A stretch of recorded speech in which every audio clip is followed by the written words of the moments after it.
Welcome again to the West Cork History Festival 2021. This year, as you will realize, we have had to hold the festival entirely virtually for reasons that are pretty evident. And we're pursuing two broad themes in the festival's program this year. One, the events in Ireland in 1921, and the second, not unrelated at critical points, the role of the Empire, British Empire, in Irish history and Irish experiences and participation in empire. And it's in connection to that second broad theme that our next speaker is going to address us. Professor Nigel Biggar is Regius Professor of Moral and Pastoral Theology at Oxford, and he is now well known in the public domain for his project, Ethics and Empire. And he's going to talk now a little about his reflections on the moral record, as it were, of the British Empire. We've called this piece Ethics and Remembering Empire, and I'll turn over to you, Nigel, to take up that theme. Thank you very much, Simon. So at the end of November 2017, I published an article in the London Times where I argued that the British, we British, because I am one, the British have reasons for pride as well as shame in their imperial past. On the debit side, such things as the Atlantic slave trade, the racism of settlers in the Kenyan highlands, and the massacre at Amritsar in 1919. But on the credit side, a century and a half of anti-slavery endeavor worldwide, the suppression of human sacrifice in West Africa and of female infanticide in India, and costly support of international law and order by opposing German aggression in the two world wars. At the time, I didn't presume to make a final judgment about whether the empire achieved more good than evil. I merely stated that it contained both. I thought that was an incontrovertible position to take, indeed a rather anodyne one. But in the view of many, clearly, I was mistaken. Because a week later, in early December, my wife and I were at Heathrow Airport waiting to board a flight to Germany. Just before setting off for the departure gate, I couldn't resist just one more time, as one often can't, checking my email. And my attention was suddenly sharpened when I saw lying in my inbox a message from the University of Oxford's Public Relations Directorate. I clicked on it, and what I found was notification that my views on the British Empire had attracted an online denunciation by a group of students. Within a week, two further online denunciations were published, one of them signed by 58 Oxford colleagues.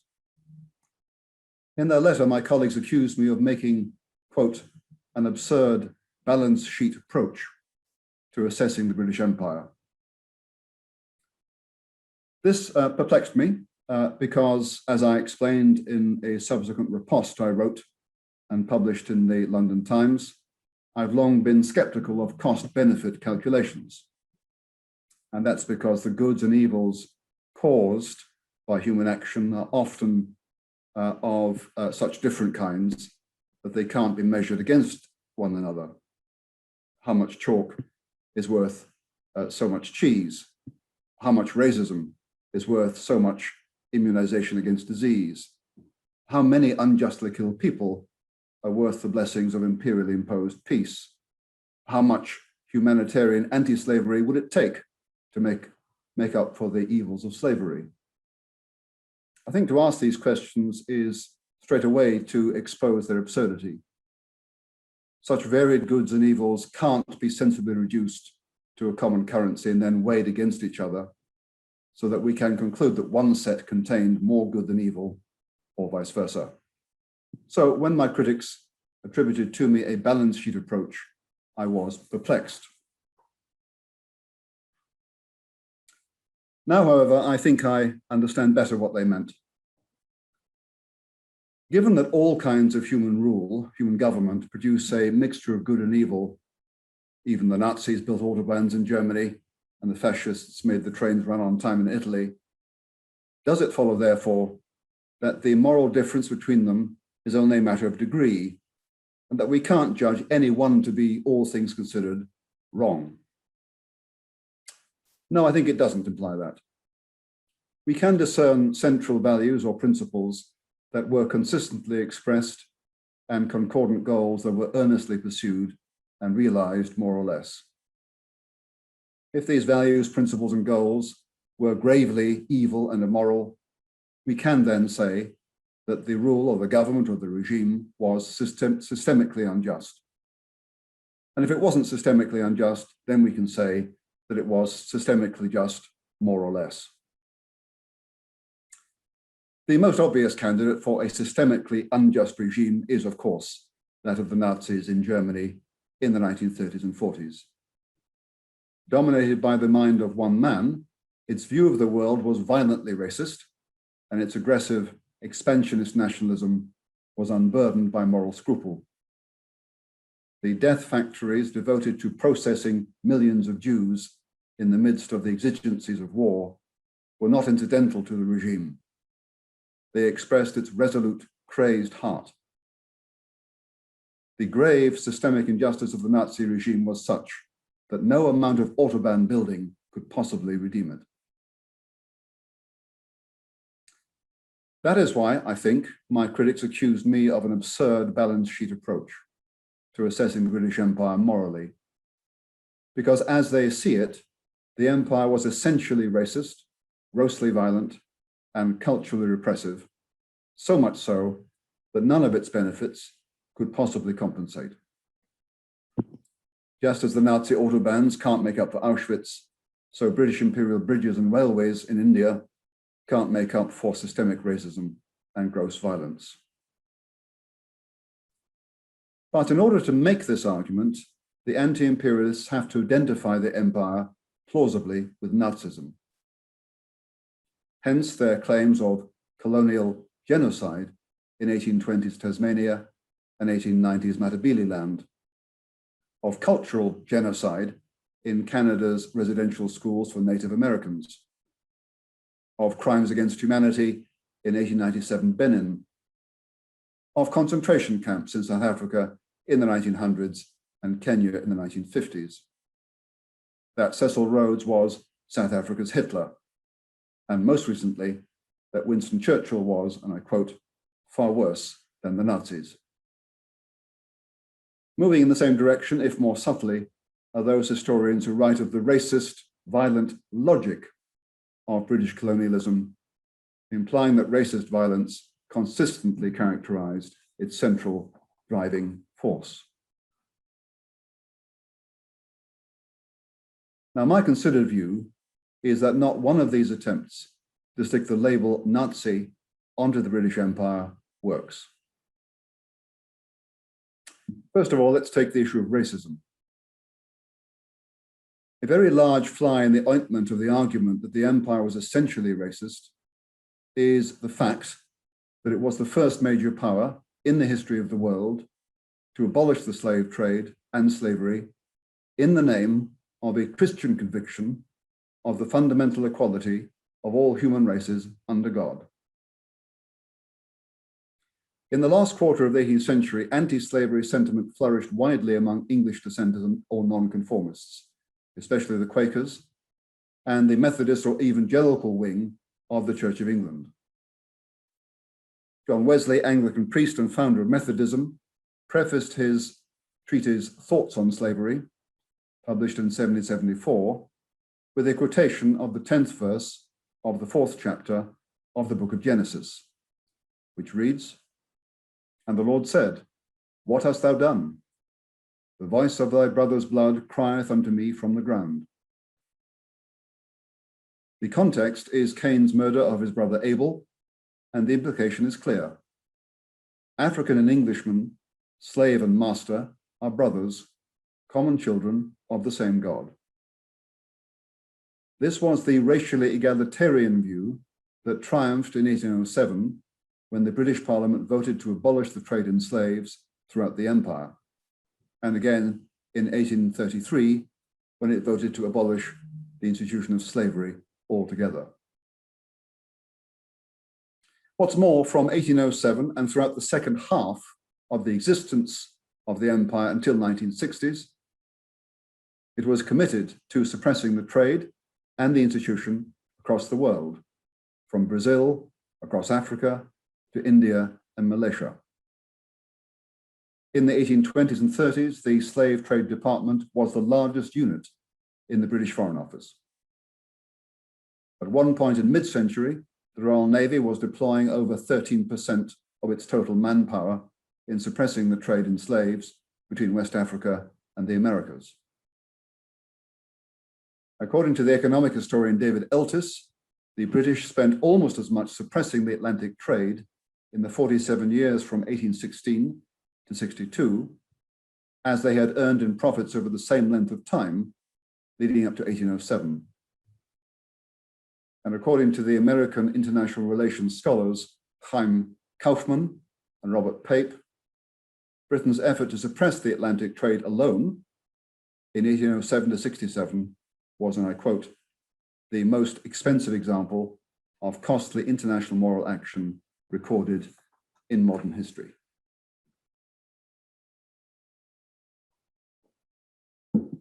Now, let me be clear. I am not arguing that the British Empire did not contain elements of ugly, racist contempt for native peoples.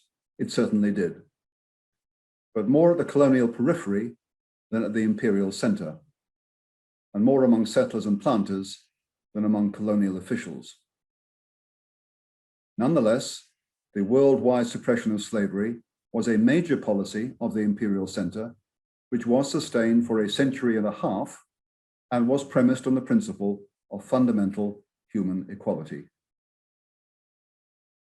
Moreover, that principle found further central expression when at the end of the First World War, the Imperial War Graves Commission committed itself to the equal treatment of all the empire's fallen troops in the commemoration of their sacrifice, whatever the color of their skin.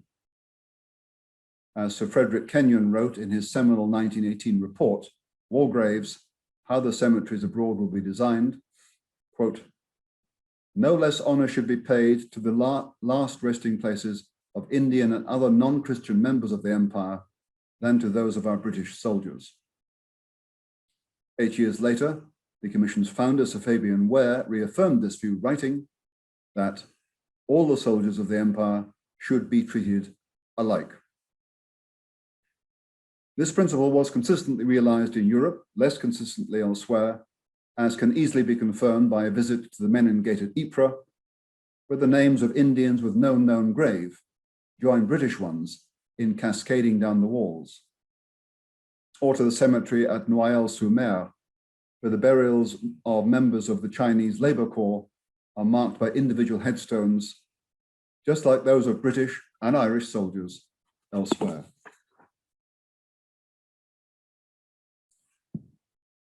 Now let's consider the issue of genocide.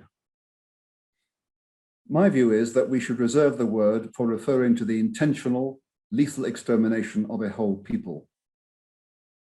And my reasons for this are three. First, to early 21st century ears, the word connotes the Nazi Holocaust. That is, for us, the Nazi Holocaust is the paradigm of genocide, a state's intentional, systematic, mass murderous elimination of a people. Second, the 1948 UN Convention on the Prevention and Punishment of the Crime of Genocide defines genocide as comprising a set of, and I quote, acts committed with intent to destroy, in whole or in part, a national, ethnical, racial, or religious group as such, Article 2. And third, if we don't use the word strictly, but relax it to encompass the inadvertent causing of a people's extinction through disease, for example, then we elide an important moral distinction. Accidental homicide is not equivalent, morally, to murder. Under a strict definition of genocide, I know of no instance of it in the history of the British Empire. The most infamous alleged case was that of the eradication of the Aboriginal Tasmanians during the 1830s and 40s, which the famous Australian art critic Robert Hughes described as the only true genocide in English colonial history. Yet what happened in Tasmania in general was not a case of genocide, even if individual settlers and convicts did sometimes kill with racist motive and exterminationist intent. The colonial authorities consistently strove to protect the natives. Nevertheless, during the first 3 decades of settlement, the Aboriginal population of Tasmania declined for a variety of reasons, including intertribal warfare and, above all, disease. Even if the British immigrants brought the disease and so indirectly caused Aboriginal deaths through it, they did so inadvertently, and they can't be blamed for that. And insofar as the native people died of smallpox, it wasn't introduced by the Europeans and was probably introduced by Indonesian fishermen. The virtual, if not actual, annihilation of the Tasmanian Aboriginals was far more tragedy than it was atrocity.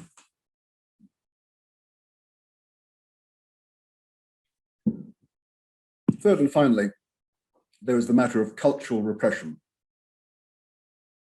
With due respect to Edward Said, the patriarch of post-colonial studies, it is certainly not true that the only reason British imperialists took an interest in native cultures was thereby to augment their domination. As David Gilmour has forcefully written, and I quote, "No serious survey of the scholars of the Indian civil service could conclude that they were a body of men who employed their skills to define an Indian other and create a body of knowledge for the purpose of furthering colonial rule. Most were like the German Orientalists who had no colonialist agenda of their own, men motivated by pure curiosity and a desire to learn. Some might even admire what they had studied, the character of the Buddha, the vernacular literatures, the empires of Ashoka and Akbar, the architecture of Agra and Fatehpur or Sikri. What imperialist use could be made of Fleet's work on the inscriptions of the Gupta kings, or Howell's translation of the Masud ballads, or Burnell's catalogues of the Sanskrit manuscripts in the Palace of Tanjore? How, one wonders, are such works, and I quote Said, imbricated with political power? How do they fit in with Said's theory that all academic knowledge about India is somehow tinged and impressed with, violated by, the gross political fact of British domination?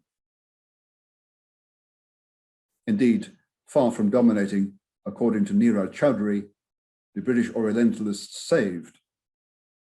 For in rescuing classical Sanskritic civilization from oblivion, people like Warren Hastings and Sir William Jones, and I quote Chowdhury, rendered a service to Indian and Asiatic nationalism which no native could ever have given.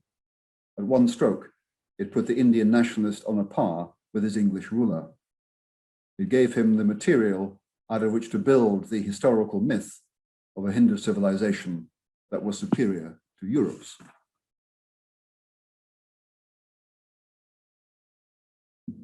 Certainly, in addition to elements of bona fide curiosity and admiration, the empire did contain elements of cultural repression, born out of perhaps political fear or racist contempt. I think here of the repression of Gaelic culture in Ireland and the Scottish Highlands. Nonetheless, this needs to be distinguished in a way that talk of cultural genocide does not distinguish from well-intentioned policies of native assimilation. When the people of one culture meets another and dominates it, overwhelmingly in number and in power, only 3 outcomes are possible. Either the dominant people annihilates the dominated one, or the latter adopts and assimilates, or the 2 people separate. British colonial settlement did sometimes inadvertently cause the annihilation of a native people, as in the case of the Beothuk of Newfoundland. The third option, separation, of which Afrikaner apartheid or separateness was a version, was never British imperial policy. Whether in Canada or Australia or New Zealand or South Africa, that policy was basically assimilation, even when provisional separation was countenanced. The egalitarian view that native people were essentially equal to Britons, possessed of the potential to become equally civilized, equally developed, predominated in the imperial metropolis, even when settlers on the colonial periphery doubted it.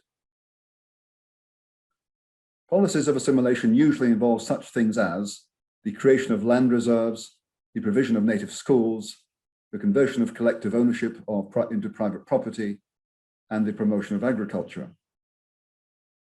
The consignment of Native Americans or Maori to reserves did, of course, involve provisional separation, but only to shield them from being overwhelmed by too rapid change while they learned to adapt.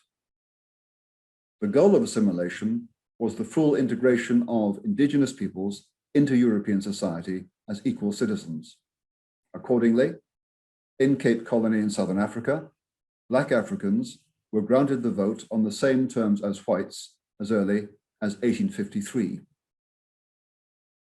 In New Zealand, all adult Maori males were granted it in 1867. And their native counterparts in Eastern Canada were given it in 1885. Now, by its very nature, cultural assimilation involves change. It involves letting go of at least some of the old and taking hold of at least some of the new. One of the benefits of imperial rule in Australia, New Zealand, and Southern Africa was the ending of endemic intertribal warfare.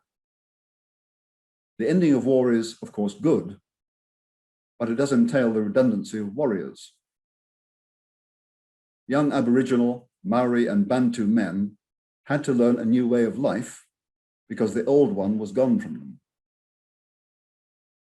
And on the western prairies of Canada, the sudden collapse of the bison population in the 1880s meant that the economic basis for traditional native life vanished. Members of the First Nations of Canada had to change in order to survive, and they knew it, which is why their chiefs insisted on the provision of schools when they were negotiating the so-called numbered treaties between 1871 and 1921. And well into the 20th century, they were lobbying for more of the currently reviled residential schools where their children would be immersed in English language and an agricultural way of life. Now, the assimilation sufficient for survival and flourishing in the new future need not have involved the wholesale jettisoning of the past. It could have been discriminate, and sometimes it wasn't. Some white teachers of native children were indiscriminately disapproving of their traditional culture to a racist extent. That was wrong, and it is lamentable. But the main point still stands. The policies of assimilation were intended to rescue the natives from a past that was irrecoverable, so that they might flourish in a future that was unavoidable, and that they might do so as equal citizens. So just to wrap up, in sum, I just don't accept that the British Empire was usually contemptuous and dismissive of native cultures. Post-colonial theory may assume that, but the typical post-colonialist is a student of literature, not of history, and the assumption owes more to dogma than to data. Nor do I accept that the British Empire was essentially racist or that it ever presided over genocide. Far from approximating Nazism, it spent itself in defying it. Thanks very much. Nigel, thank you. I wonder if I could put one or two questions to you.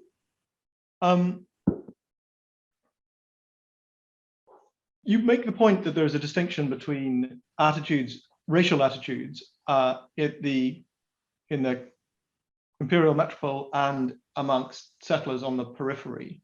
But is there not evidence of assumptions of racial superiority right at the heart of the imperial project? And if there are, when we hear people write about white race, the critique that would be put to you is that that is an assumption that right at the heart of the imperial project, as well as amongst those who may be harder to manage on the edges. And if that's the case, we might be able to explain it as a product of its time, but surely we can't argue that that was a good thing. No, but it depends what was meant. Certainly, if it was generally dismissive of non-white cultures, it was racist and is to be lamented and repudiated, if that's what it was. And no doubt there was some of that.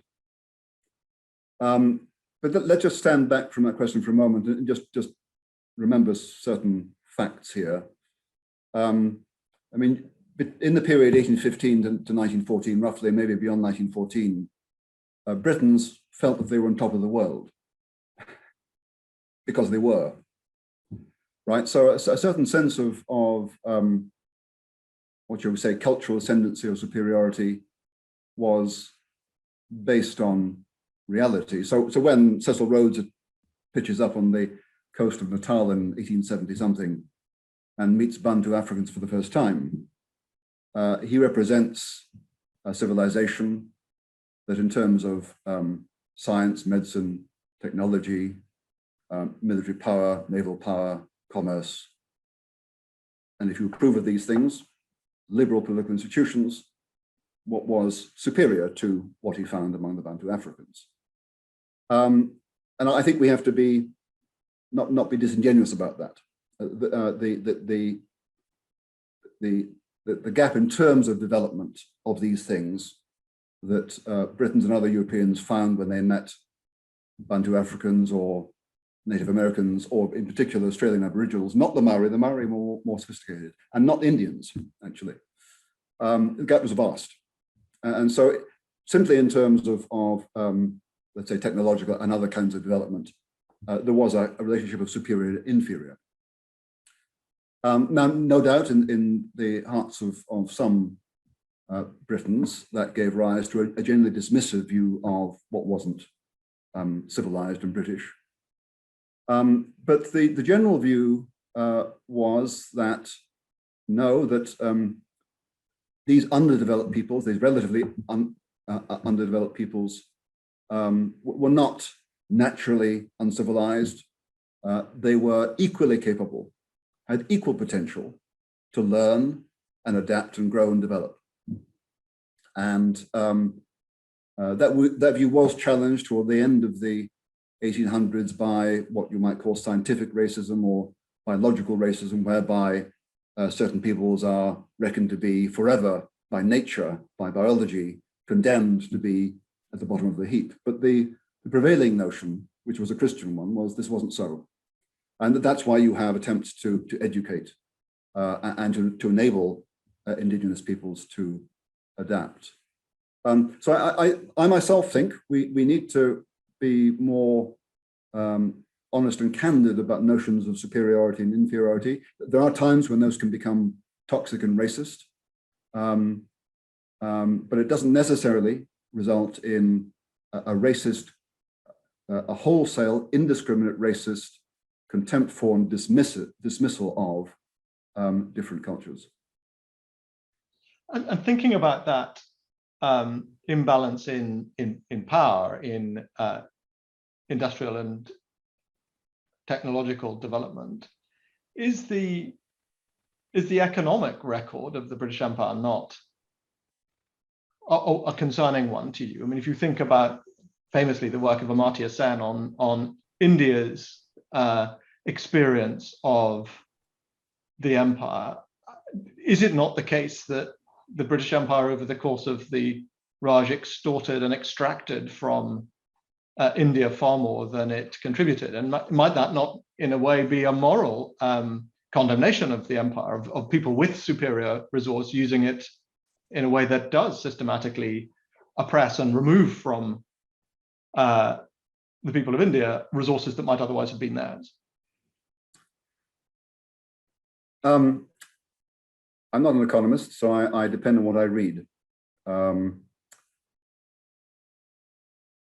the fact of the matter is that the effects of colonial economics are highly controversial, and will remain so because, as I have read, before 1950, we just don't have the data. It's not very reliable data. But you will find, on the one hand, Shashi Tharoor in his book Inglorious Empire, arguing that basically the British Raj impoverished India because in 1800, he says, India produced 25% of the world's output. In 1900, between 2 and 4%. But then Shashi Tharoor is a politician, he's not an economic historian. Tirthankar Roy, the Bengali-born, now LSE-based academic, is a leading historian of colonial economics. And he says that Tharoor is plain wrong. In fact, he says that generations of historians have shown that what he says is plain wrong. The point is made that China, which wasn't colonized, suffered exactly the same comparative decline as India economically over that period, something like 33% of world output in 1800 and something like, I don't know, 5% in 1900. The reason for that was not that the British impoverished India. The reason for it was that European Western economies, industrial economies, expanded by 4 to 6 times during that period. Now, Roy argues that, now Roy is a liberal historian, a liberal economic historian. He's not a socialist, not a Marxist, but he argues that through most of its history, as Irish people who are aware of the period of the famine will know, the empire was committed to free trade. And that had both good and bad effects. The bad effect was, yes, it meant that cheap imports could of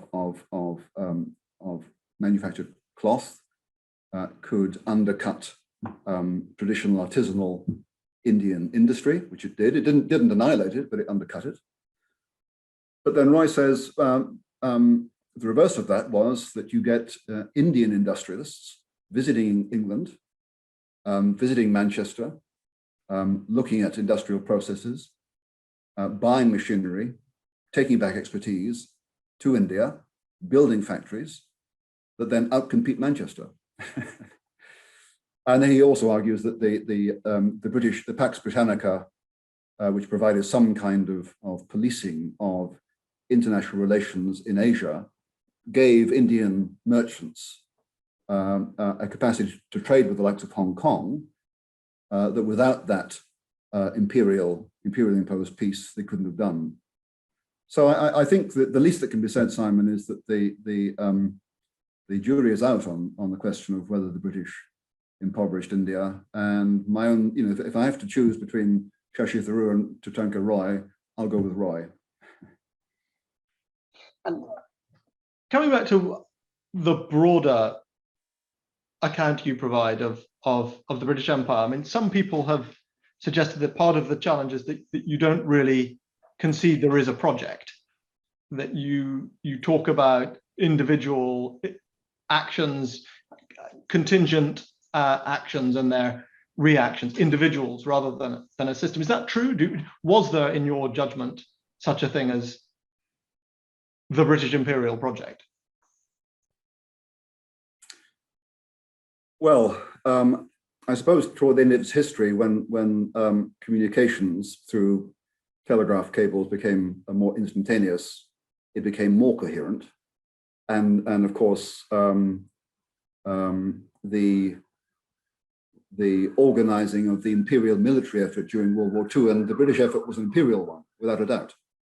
That took an enormous amount of coordination. So at that point, it had become perhaps more of a system. But I think it's generally misleading to talk about British imperialism. I avoid talking about isms because that implies a kind of ideological coherence that didn't exist. And also to talk about the project, I think is misleading. I mean, it was never the case that someone in, let's say, 1700 woke up in London one Sunday morning and decided, ooh, let's go conquer the world, chaps. That was never the case. I mean, the empire grew up haphazardly. I mean, it was partly, I mean, the first outposts on the coast of North America were in the late 1500s, 1600s, when England was trying to fend off Spanish imperialism. So you could say the first English colonialism in the Americas was anti-imperial, paradoxically. But then, of course, trade was a major factor. That's why the British ended up in India at all, and then Hong Kong. But then uncontrolled migration. I mean, what happened in Ireland in the 1840s was dreadful. Something similar happened in the Highlands of Scotland before then, I think. And that forced migration. So Irish and Scottish people fled across the Atlantic to build new lives in their thousands and tens of thousands. And who can blame them? But the numbers of immigrants, especially from North America, somewhat to Australia, much less to Africa, overwhelmed native peoples there, largely through disease. So you've got war, you've got anti-imperial endeavor, you've got trade, you've got uncontrolled migration, and then you really do have indigenous peoples asking the British to give them imperial protection. That's why the British ended up in New Zealand with some reluctance in the 1840s. That's why the British ended up with some reluctance taking over Bechuana land as a protectorate, because the native peoples asked for it. So there's so many different reasons why different bits of the empire entered it. And of course, you have bits that enter it after the First War, because in Iraq, for example, the British had to be there. The Ottomans had collapsed. Someone had to take charge of reorganizing some political system, and the League of Nations gave Britain the mandate to do that. So I think it's more misleading than enlightening to talk about a project and to talk about British imperialism. And of course, what happened between 1650 and 1807 in terms of slave trade was dreadful. But what happened for the second half of the empire was quite the opposite. So yeah, I think people who drink deeply at the well of post-colonial studies tend to think as if there were some kind of colonial system and some project, but there is far more to theory than it does to historical data.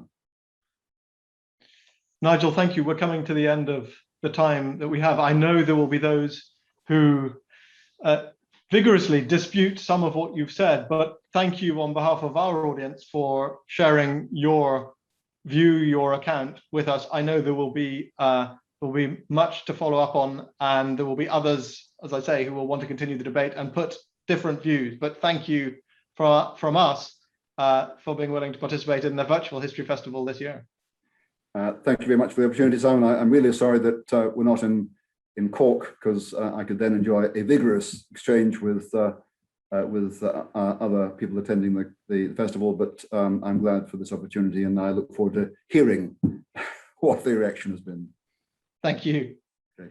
Bye now.